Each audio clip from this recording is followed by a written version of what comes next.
It is so good to be back in Denver. It is great to be back in Colorado. As all of you know, I spent a lot of time here in my last campaign. I have been itching to get back. I got to have dinner last night with Alex and 4 other Coloradans: Elizabeth Cooper, Leslie Gresham, Carolyn Reed and her husband David, at the Wazee Supper Club. It was tasty. That was some good pizza. And then I walked down the block to shoot some pool with Governor Hickenlooper at his old bar, the Wine Coop Brewing Company. You should not ask him who won. When President Obama plays golf or pool, a good part of the nation takes a collective gasp and hammers away. And when the world seems to be imploding on itself and the president would rather keep his schedule at a political fundraiser, watch and listen as the din grows louder. It used to be this noise came from one side of the aisle. Lately, it seems to be emanating from a lot of places. And there remains the stigma this is a president completely out of touch with what he should be doing at this stage of his leadership. So let's go ahead and get to it.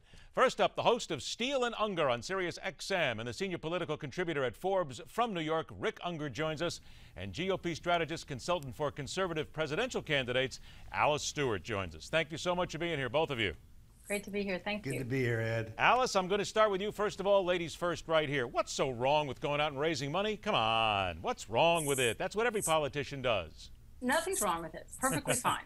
Except you don't do it when there are international crises erupting all over the place, all over the globe. And it's funny, in the clip you played from Colorado, the person that he went to hold the fundraiser for didn't even show up for his own fundraiser because he understands that President Obama is so politically toxic. Look, here's the situation. When we have a downed Malaysian airliner, everyone on board dead, we have crisis brewing in the Gaza Strip, in Iraq, we have the president going golfing and going fundraising. It just goes to show he is absolutely, completely politically tone deaf.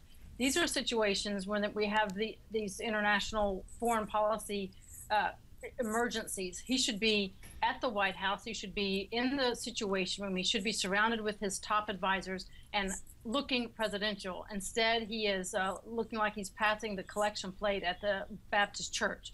Problem is, here's what we have. We have tough situations out there.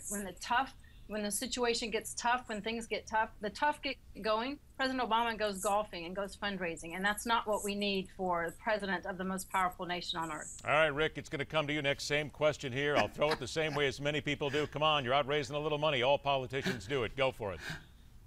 I'm just trying to assimilate the campaign speech we just heard.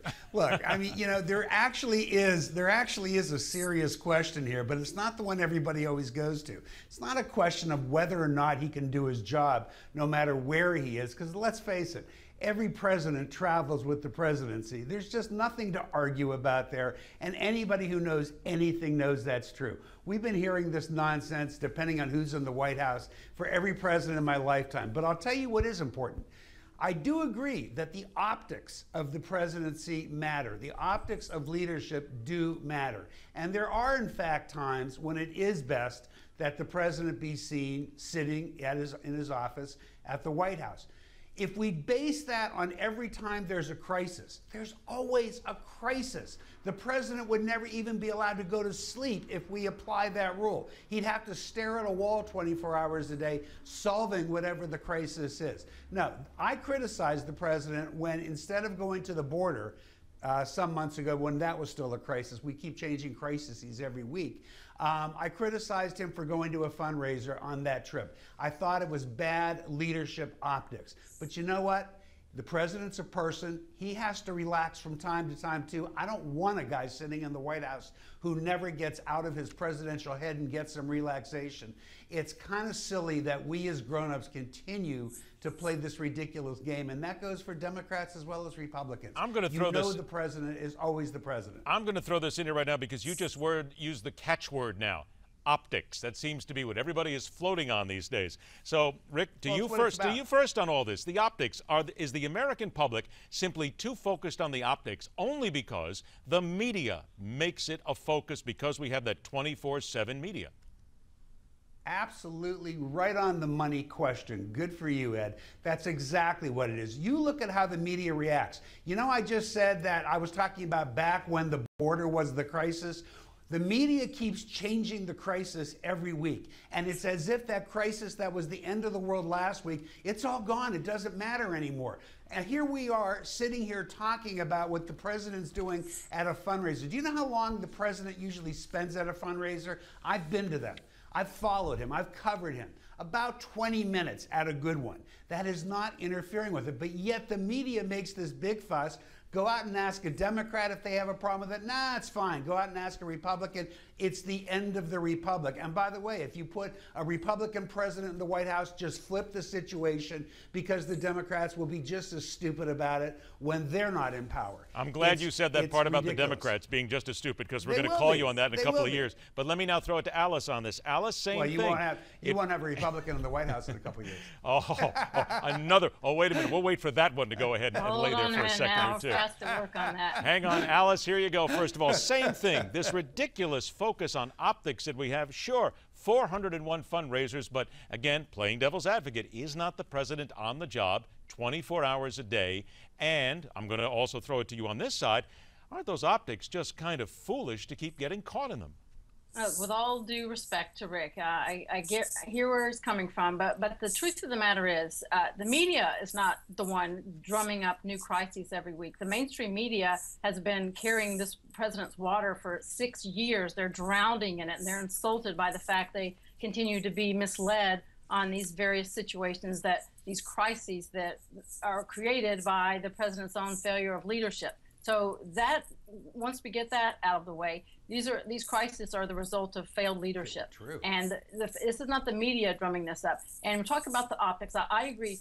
I've worked in an administration when a governor or a president travels, they bring with them a full communication staff and intel and insight and information, and they keep tabs on everything that's going on and are able to respond. But the optics of this, taking off to play pool, and go to fundraisers, as Rick said, instead of going to the border or address some of these international crises, it's bad optics. It's not just from the media. If this was so okay and there wasn't a problem with this, then senators and these red state Democrats who are running for re-election, like Mark Pryor in my state and Democrats across the country, they wouldn't be distancing themselves from him. They would be welcoming him to their state with open arms. Okay, they are avoiding hang on him a sec. because they understand it's bad Hang on a optics. sec. I got about 3 minutes left. Les, I got to get this all in here. We're looking at a graphic right now that shows that the president has been to different fundraising events in his first term, his second term. We're looking at 401 fundraisers.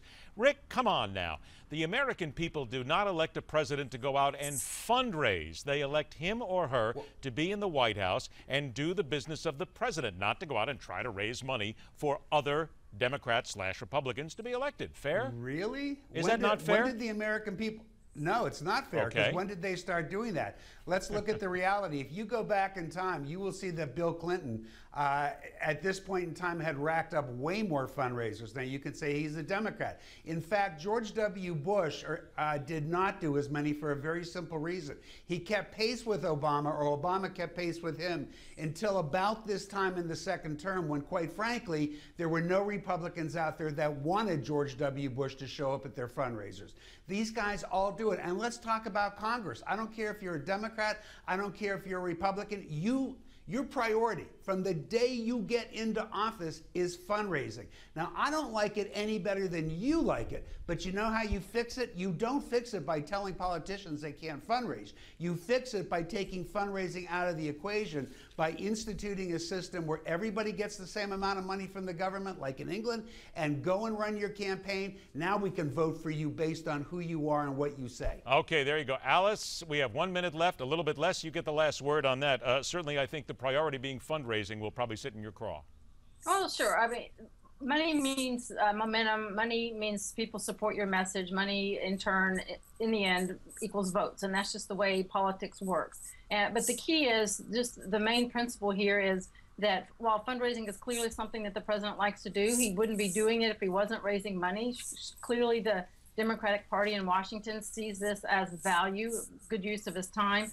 But the truth is, when there are serious domestic issues like we have at our border, where we have tens of thousands of illegals coming into our border because he rolled out the red carpet for them. And we have international crises erupting. We need a leader in Washington at the helm who is calling the shots and showing that America is the most powerful nation in the world, not just the most savvy fundraisers in the world. And that's when he needs to take time on a case-by-case basis. When there is an emergency, a foreign policy crisis, he needs to be president of the United States. Rick, I know you got something on your mind. I'll give you 5 seconds, Rick. 5 seconds. Just all I need. I just want to quickly ask Alex if she thinks the president has ever missed a critical meeting on what's going on in the world because he was out of town. There's your 5 seconds. All right, Alice, we're all out of time. We're going to have the two of you back again because this is one we have to continue to follow up. Alice, Rick, thanks so much for joining us. Thank you. Pleasure. All right, later on this hour when comedy is no longer all about the laughter. That and more coming up as MidPoint continues.